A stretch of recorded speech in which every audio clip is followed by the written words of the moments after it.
Class 10th आज के video में pair of linear equation class 10th का जो चैप्टर है उसका बेसिक कॉन्सेप्ट और कुछ इंपॉर्टेंट क्वेश्चंस करेंगे। क्लास 10th आज के इंपॉर्टेंट क्वेश्चन करने से पहले general form of linear equation देखें। a1x b1y c1 is equal to 0, a2x b2y plus c2 is equal to 0।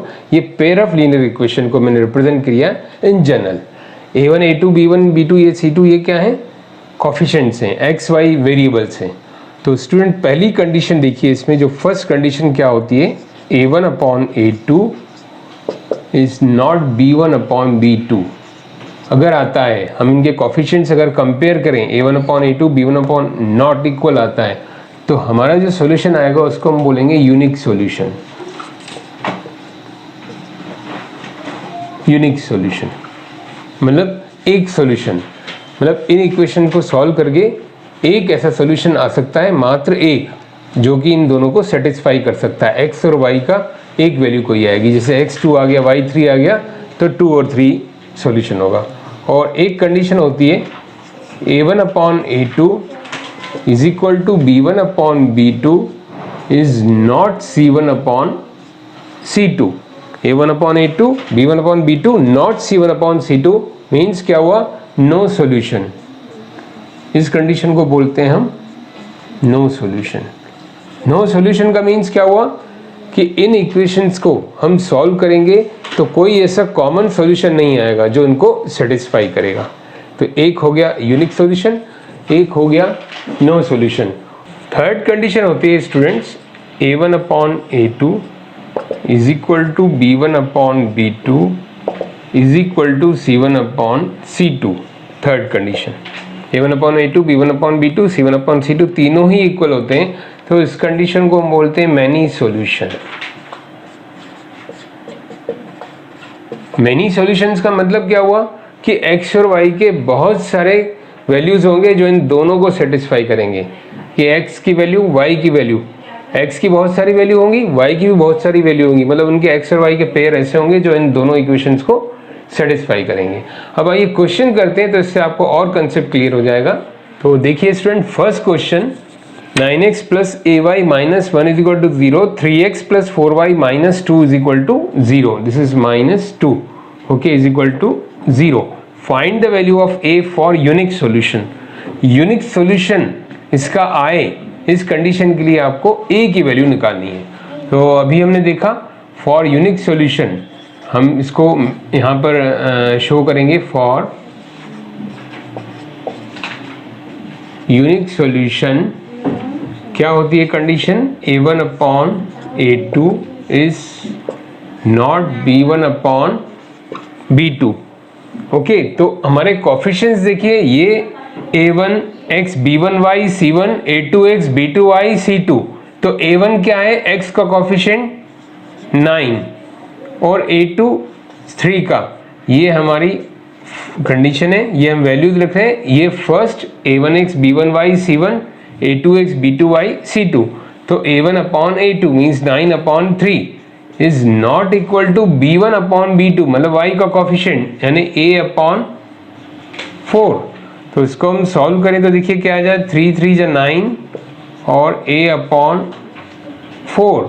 अब क्रॉस मल्टीप्लाई करें तो a is not equal to 12। तो this is our answer. Very simple question, a is not equal to 12। What does it mean? इसका मतलब क्या हुआ यहाँ पर कि a is not equal to 12। हमारे आंसर तो इक्वल टू आते हैं, नॉट इक्वल टू मीन्स क्या हुआ कि 12 को छोड़ के, except the 12 all other will be satisfy for unique solution. जो 12 को छोड़ के जो भी वैल्यू होंगी वो इसको सेटिस्फाई करेंगी वन सॉल्यूशन के लिए। सेकंड कंडीशन के लिए क्वेश्चन देखते हैं। सेकंड क्वेश्चन देखिए student, px plus 3y is p minus 2, 12x plus py is equal to p, find the value of p for no solution. अब स्टूडेंट नो सॉल्यूशन के लिए आपने कंडीशन देखी थी, क्या होती है? a1 upon a2 is b1 upon b2 is not c1 upon c2। Okay student, ये कंडीशन होती है जो हमारे फर्स्ट इक्वेशन के कोफिशिएंट्स हैं a1 b1 c1, a2 b2 c2। तो स्टूडेंट अभी ये स्टैंडर्ड फॉर्म में नहीं है, हम चाहें तो इस तरफ ले जाएं, लेकिन ये दोनों इस तरफ हैं तो भी चलेगा। और अगर आप चाहें तो इसको ऐसा लिख सकते हैं px प्लस 3y, इसको इस तरफ लाएं तो क्या हो जाएगा ये minus P plus 2 is equal to 0, इसको भी इधर लाएं तो 12x plus p y minus p is equal to 0। Okay student, मतलब कांस्टेंट जो है दोनों में एक ही तरफ होना चाहिए, इस तरफ है तो भी आप सॉल्व कर सकते हैं, लेकिन आपको ये आदत बनी हुई है स्टैंडर्ड फॉर्म में लाना चाहिए, तो उसको अपन इस तरफ कर लेते हैं। अब कंडीशन अप्लाई करें a1 अपॉन a2, यानी कि इनका a1 और ये इसका a2, तो क्या होगा देखिए student, p upon 12 is equal to b1 upon b2 means 3 upon p is not equal to c1 upon c2 means minus p plus 2 upon minus p।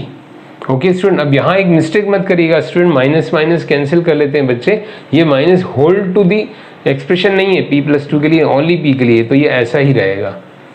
Okay student, ये हो गया। अब हम इनको सॉल्व करें तो देखिए स्टूडेंट, इस पेयर में क्या होता है कि एक जो इक्वल टू है इससे हम p की वैल्यू निकालेंगे और इससे हम वेरीफाई करेंगे हमारा p सही है कि नहीं है। तो पहले अपन जो इक्वल हैं उनको ले लें, p square is equal to 36, तो p इज इक्वल टू प्लस माइनस 6, तो p के दो आंसर्स आ गए प्लस माइनस, क्योंकि 36 अंडर रूट करेंगे तो ये प्लस माइनस हो जाएगा स्क्वायर हटाने के बाद। अब टू वेरीफाई, इसको हम क्या करेंगे, वेरीफाई करेंगे इस पेयर से कि क्या p की वैल्यू यहाँ पुट करने से नॉट इक्वल टू आती है, तो ये क्या है देखिए 3 upon P is not equal to minus P plus 2 upon minus P, यहाँ p की वैल्यू रखें, ये हो गया 3 अपॉन पी की वैल्यू 6 नॉट इक्वल टू, ये p माइनस में है तो 6 प्लस 2 अपॉन ये हो गया माइनस 6। ओके स्टूडेंट, तो यहाँ पर हम इसको कैंसिल करें तो हमें क्या मिलता है, 1/2 इज नॉट इक्वल टू 4/6 यानी 2/3, that is actually not equal. 1/2 और 2/3 जो इक्वल नहीं है, तो यहाँ पर क्या हो गया, ये वेरीफाई हो गया, वेरीफाइड कि p की वैल्यू जो हमने निकाली वो सही है 6, यहाँ कंफर्म हो गया, क्योंकि ये पेयर नॉट इक्वल टू आना चाहिए, ये पेयर में नॉट इक्वल टू दिया b1 upon b2 c1 upon c2 not equal, तो ये इक्वल नहीं आया p की वैल्यू रखने से। तो ऐसे ही -6 को भी रख के आप देख सकते हैं नॉट इक्वल टू आएगा ये।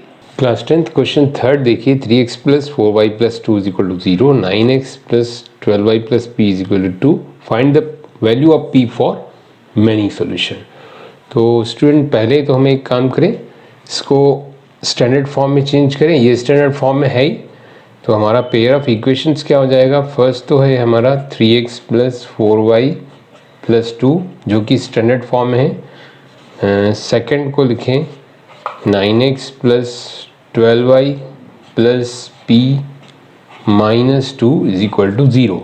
Now both equations are in standard form. अब इसमें देखिए for many solution, for many solution conditions क्या होती है, a1 upon a2 is equal to b1 upon b2 is equal to c1 upon c2, जो एक जनरल फॉर्म में होता है a1x b1x plus c1 a2 b2 c2, तो उनके कोफिशिएंट्स को रेशो इक्वल रहता है मैनी सॉल्यूशंस के लिए। तो यहाँ हम रखें इसको, देखिए a1 means 3, a2 9, 3 upon 9 is equal to 4 upon 12 is equal to 2 upon p minus 2। अब p की वैल्यू निकालें, तो अब कोई भी पेयर ले सकते हैं, देखिए दोनों में इक्वल ही आ रहा है, 4 3 जा 4 3 जा, तो किसी को भी इक्वल ले लें, जैसे इसको ले लें 3 upon 9 is equal to 2 upon p minus 2, cancel होके ये 1 अपॉन 3, तो 2 upon p minus 2 is equal to 1 upon 3। अब इससे हम क्रॉस मल्टीप्लाई करके आंसर निकाल लें, तो ये हो जाएगा p minus 2 is equal to 6 तो p is equal to 8। Class 10 fourth question बहुत ही इंपॉर्टेंट क्वेश्चन है, ध्यान से देखिए। 2x plus 3y is equal to 7, a minus B X plus A plus B Y is equal to 3a plus B minus 2। Find the value of a and b for many solution. तो many solution के लिए पहले condition क्या है देखिए, a1 upon a2, b1 upon b2 and c1 upon c2। एक जो general form of equation रहता है उसके लिए a1 a2, b1 b2, c1 c2 ratios equal रहते हैं। तो यहाँ पर चूंकि दोनों ही RHS में इसके कांस्टेंट, तो हम डायरेक्ट ही ऐसे ले सकते हैं। a1 मीन्स 2, a2 मीन्स ये हो गया a minus B is equal to b1 हो गया हमारा 3 and b2 is a plus B is equal to c1 upon c2 7 upon 3a plus B minus 2। देखिए ध्यान से स्टूडेंट, हमने क्या किया, इनके जो कोफिशिएंट्स हैं a1 a2, b1 b2, c1 c2, उन सबको इक्वल रख दिया, जो कि मैनी सॉल्यूशंस की कंडीशन है। अब इनमें किसी भी एक पेयर को लेके हम क्रॉस मल्टीप्लाई करें, किसी भी एक पेयर को। तो देखिए फर्स्ट ये दोनों पेयर ले लेते हैं हम, तो हम लिखेंगे 2 upon a minus B is equal to 3 upon a plus B. ये फिल्ट्रेट करके दो रेशियोज इक्वल करते हैं। अब इन दोनों को हम क्रॉस मल्टीप्लाई करके देखें तो क्या होता है, 2a plus 2b is equal to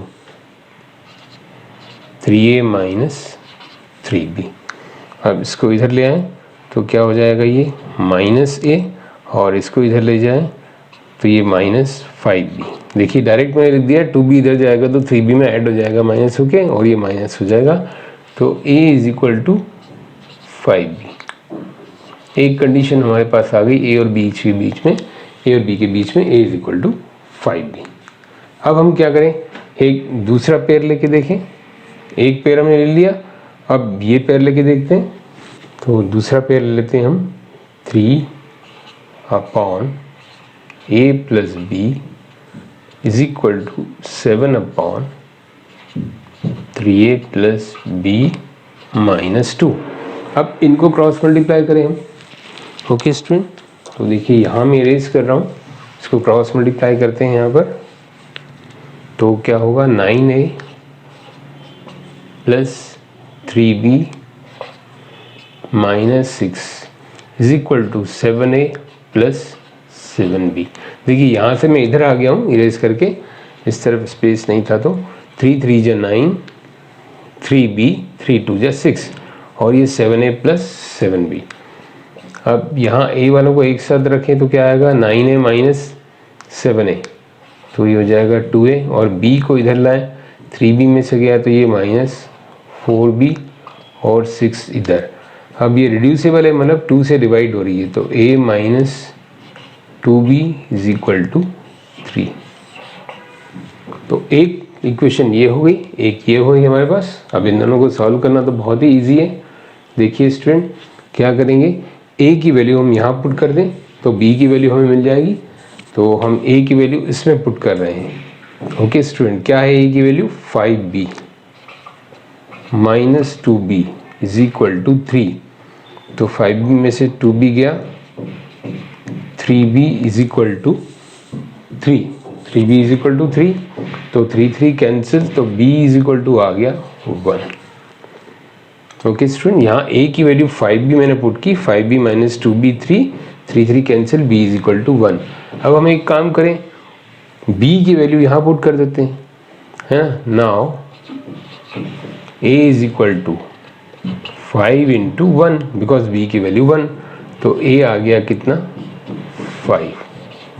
तो इन ऑल हमारा आंसर क्या आ गया स्टूडेंट, देखिए ध्यान से, जो कि हमें निकालना था, a की वैल्यू आ गई 5